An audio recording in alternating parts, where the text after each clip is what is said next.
Hey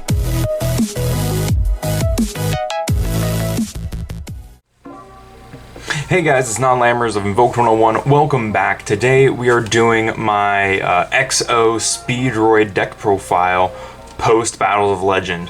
So I played this at Casual Locals last night. I actually made a community post about it, how I forgot my camera, and I was really upset about it. Because I did pretty well with this deck. I got a lot of stuff for it, updated it a bit to fit the new Battles of Legend stuff. I was playing some stuff in here like Yazzie and Miramare, but I eventually took that out for this version of the deck because I think that without it, it plays much better. But before we get started, down in the description there's a link to our Patreon if you feel like supporting the channel. There's also a link to our Discord if you feel like chatting with us, and lastly there's a link to our merch on our Teespring. So if you feel like getting yourself some Invoked 101 stuff, that's where to get it down in the description. So I'm going to set the spells and traps and extra deck off to the side, and we're going to talk about the main deck monsters like we usually do. So to start us out, of course, we have our one copy of Terratop, our special summoner, our Stratos.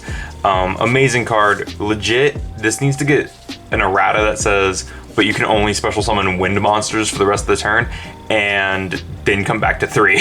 So unfortunately, still at 1, but I wish he would come back too. I wish he would just get that errata and come back. After that, we have Triple Tactomberg. This guy special summons himself if you control a wind monster, and then he also has the effect to tribute himself and special summon a Speedroid tuner, but it locks you into wind for the rest of the turn, which is fine because the entire deck is wind. So, and like my whole extra deck is also wind, so it doesn't matter. After that, we play Triple Horse Stilts. This guy is really awesome. He's kind of like a tin goldfish for the archetype. What he does is on normal summon, you get to special summon one Speedroid monster from your hand, level 4 or lower, which is pretty awesome. And then during the main phase, except the turn this guy was sent to the graveyard, you can banish him from your graveyard and send any wind monster from the deck to the grave. So he's a Foolish Burial as well. Really cool card, nice little combo piece, very good. And then we have 2 double yo-yo. Now I cut this guy to 1 for a while because I didn't really want to see him, but now with the new guy, having a second level 4 that you can search using the link monster is very nice to have, because that means you can banish an 8 and get either one of these 2 guys. This guy's really good. I found that I was just wanting more copies of him, so I put more copies in. Just bumped him up by 1. But Yo-Yo on normal summon gets to target a level 3 or lower Speedroid and special summon it to the field, and it triggers stuff like Terratop. It triggers dice to get the bonus effect. I think the only one who you really can't grab is Tactomberg, because you can only special summon him once per turn. After that, we have Triple Red-Eyed Dice. This is your tuner of the deck. He's like one of the best tuners in the game. He's amazing. As far as archetypal tuners go, I think he's legitimately the best one for like any deck. It's pretty nuts. Although the Fortune Lady one is pretty good for that deck too. But Speedroid Red-Eyed Dice says when this card is summoned, you can target a Speedroid you control, change its level between 1 and 6. So basically, it gives you access between anything from level 2 synchros to level 7 synchros for practically free. It's pretty dope. After that, we have one of our other tuners, which is Triple Den Daiko Duke, and this guy is awesome. So he's a level 3 tuner, and his effect is that if this card is in your graveyard, you can banish it from your graveyard and special summon one Speedroid tuner from your hand or graveyard. You can only use except Den, but you can only use that effect once per turn. It's pretty awesome. He's very good. He was a nice add-on to the deck from In Shining Victories. This guy is awesome. After that, we have the last Speedroid monster, which is Tri-Eyed Dice. If this guy's in your graveyard, you can banish him to negate the next attack your opponent would make. So he's pretty useful as well. I've ended up using this guy pretty often. So I wasn't playing him originally before, but now he's not so bad. I don't know, just to play him. He's a good name. Anyway, so that's it for the Speedroid monsters. Let's get into the access monsters. So to start us off, we have 2 Glassbell and 2 Snowbell. So these guys are really cool. These are really cool and very useful monsters. So all 4 of them are tuners, and this one can special summon itself if you control 2 wind monsters, and this one searches this one on normal or special summon. The reason I like this one a lot is because even in this deck, it's still a free Crystal Wing.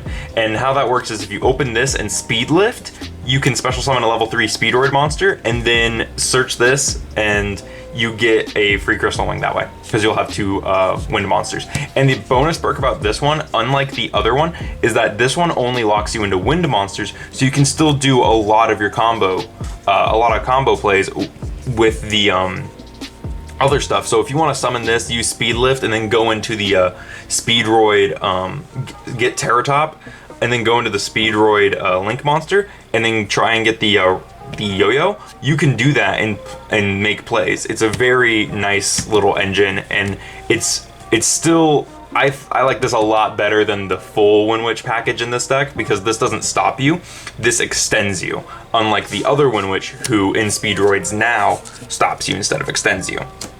And lastly, we have the Psychic package, 2 wielder who special summons himself as a level 3 and is a tuner, and 3 tracker who gives a synchro monster that was synchro summoned using it a bonus 600 attack.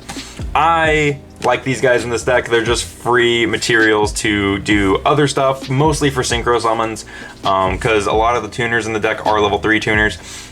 So this guy I find is a little bit more useful than this guy, because you don't always need it, but I have used this guy, and I've used both of them about as much. Usually to make Kendama, but I've also used them to make stuff like Clearwing, like Clearwing Fast Dragon. And no, not Clearwing Fast Dragon, just regular Clearwing, because I think Clearwing Fast Dragon needs a wind monster. But I forget. So, but yeah, they're really good. They're really good in this deck, and I like them. So, even though they're Earth. So after that, moving into the spells and traps, we have triple speed recovery, aka the best Monster Reborn archetype card ever. This is an insane card. So what this does is it special summons a Speedroid from the graveyard, any Speedroid, and then on the next turn you can banish it during your main phase and add a Speedroid from your graveyard to your hand. It's amazing. The only thing that would make it better is if you could activate both effects in a turn, which would be kind of stupid. But yeah, amazing card. And then next we have another archetypal Speedroid card, which is triple Speed Lift. If you control a tuner, you can activate this card, and no other monsters. You can activate this card, special summon a Speedroid from the deck, but neither player can activate effects when that monster is summoned, meaning you can't cheese out Terratop with it. After that, we got double Called by the Grave for negation. Double limiter removal, because our entire extra deck is machine, and so this lets us like OTK a lot easier with the deck. Double Return of the Dragon Lords. This is for reviving Crystal Wing and Clearwing, who are still super integral to the deck. They're very nice to have on board together, and if I didn't play this in my deck, I would have lost a game last night against Necros, because it said negate stuff summoned from the extra deck, so I just kept synchro climbing, and then I brought out Clearwing to negate Valk, and it was using this, and it was awesome. So 1 Monster Reborn, because it's Monster Reborn, and 1 for 1 to get us out our dice. Another really useful card in this deck. Alright, so that's it for the spells. For the traps, we play 1 Solemn Warning and 2 Strike. Just the standard Solemn package for more negations. This deck really does need it, so I like these. And that's it for the main deck. So let's go into the extra deck. Alright, starting us off in the extra deck, we have, of course, double Chanbara, our double attacker, 200 attack gainer, and Banish Recoverer. So this guy's pretty awesome. Just overall a great synchro monster, and probably one of the best, if not the best, Speedroid synchro monster.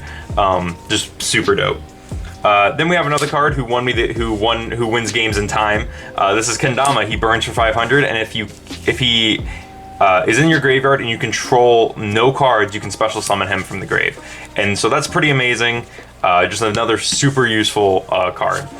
For Speedroids. He's also the level 6, so he's very useful for grabbing 2 level 3s if you really want to. I've used this guy to grab 4s and 1, but that comes into play when I talk about the Link monster. So after that, we have our 7s, which are going to be 2 Clearwing Dragons, which one of mine is like super funky and weird and has like this bleeding edge thing to it. I think it's this one. Yeah, this one like has like secret raring throughout the entire card. It's pretty awesome. But Clearwing is amazing and still really good even today, especially since like we're in kind of a level 5 or higher monster format. Like a lot of stuff on field is going to be level 5 or higher, or target these guys, so you can just straight up negate it with that. It's pretty amazing. And then we have a Clearwing Fast Dragon, who is a little bit more useful in certain situations because he negates extra deck monster effects and drops it to 0. I used this guy to swing for game a couple times last night as well, so that was pretty fun. For our 8s, we have Double Crystal Wing, who, if you remember, he is a monster negate. He just negates any monster effect and then destroys it and then gains attack equal to the card he destroyed.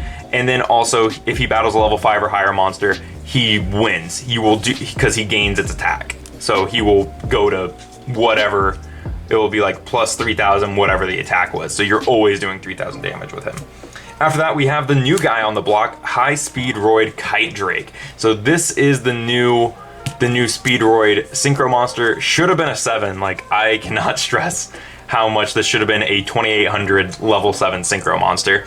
But he needs a Wind Machine Tuner and one or more non-tuner monsters. And his effect is, if this card is synchro summoned, you can activate one of these effects. Destroy all other cards on the field, negate the effects of all face-up cards your opponent currently controls. And then if this card is sent to your graveyard by opponent's card, by battle or card effect, you can add one Speedroid monster from the deck to your hand. You can only use each effect of Kite Drake once per turn. The good thing about this guy is he's a 3000 machine and a Speedroid, so you can use Speed Recovery to revive him, and you can use Limiter Removal to attack, to just like swing for 6,000, which is pretty awesome. But he is level 8, and the real question is he better than Crystal Wing? There was boards last night where I was making both Kite Drake and Crystal Wing, and they work amazing together. Like, it's stupid how good they work together.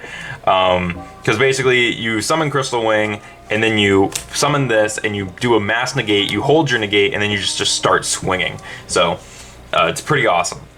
And lastly is Mistworm. If you don't know what Mistworm does, it says target 3, when this card is synchro summoned, target up to 3 cards your opponent controls, return those targets to the hand. This guy's pretty amazing and just a very good utility card. He's a level 9 wind synchro, so all the synchro monsters I play are wind, and that's for one reason alone. And I'll show you that right now as we get to the Link monsters. The main reason we do that is for the High Speedroid Rubber Band Shooter, also known as Gom Gun, Rubber Bandit, whatever you want to call him. I think Rubber Bandit was a better name for him, but you know, that's me. This guy is legit the best thing to ever happen to Speedroid since Terratop's release, but Terratop's part of the original lineup, so anyway. Link 2 Wind Machine, 1000 attack. He is amazing. He needs 2 wind monsters, and his effect is, during your main phase, you can immediately after this effect resolves, normal summon a wind monster from your, but you cannot special summon monsters from the extra deck except synchros. And then he has another effect, which is you can banish 1 wind synchro monster from your extra deck, reveal 2 Speedroid monsters with different names from your deck whose total levels equal the level of the banished synchro, and then your opponent randomly picks one for you to add to your hand and send the other one to the graveyard. You can only use each effect of Rubber Band Shooter once per turn. So pretty amazing. Giving that extra normal summon is awesome, along with a search and a Foolish Burial. So I find the best one with the banish is like Clearwing, because that gives you a 4 and a 3. You dump the Terratop, and then you add the Yo-Yo, which is like the best one. And even if you don't get, either way you get Terratop, which is like which is like an awesome piece of utility you can put on your opponent. It's pretty amazing. I love this card. He is definitely a 2 of. I don't think I'd play 3, but definitely you want 2 of this guy. He is fantastic. After that, we have one of the OG Wind Link Monster, Greatfly. He's not super great anymore because we have our own, and this one does so much for the deck. Platinum Gadget, this is just a he's kind of like the 3rd Rubber Band Shooter, except you don't really want to make a 3rd Rubber Band Shooter. So Platinum Gadget's right there, and then Landfalinkus. So Landfalinkus is here, so because we don't always make we don't always have 2 wind monsters. Sometimes we have the earth guys, and you can use the earth guys to make this. So there we go. And that's it for Speedroids. Now, Speedroids are a really fun deck. I've been playing them probably since they released. It's been a long time since I built this deck, but I've had this deck forever, and Speedroids are one of those decks that you don't really get upset when you're playing against. You're more so either like just having a good time, or you're just like, whoa, I didn't know this deck could do this. It's pretty amazing, and they are one of the most fun decks to play against. They are one of my favorite decks to play, and now that they have their Link Monster and that they're mostly here, we're only missing 2 more cards, I think 2 or 3 more cards. This deck is almost done, and it is a fantastic pickup and totally worth investing in. So if you want a cool, fun synchro deck that is pretty freaking good, Speedroids are right there. Anyways, tell me what you guys thought in the comments below. Don't forget to check in the description for that, for the Teespring merch, for the Patreon support, and the Discord if you want to chat with us. All that's down there in the description. So anyways, thank you guys for watching, and I'll see you in the next video.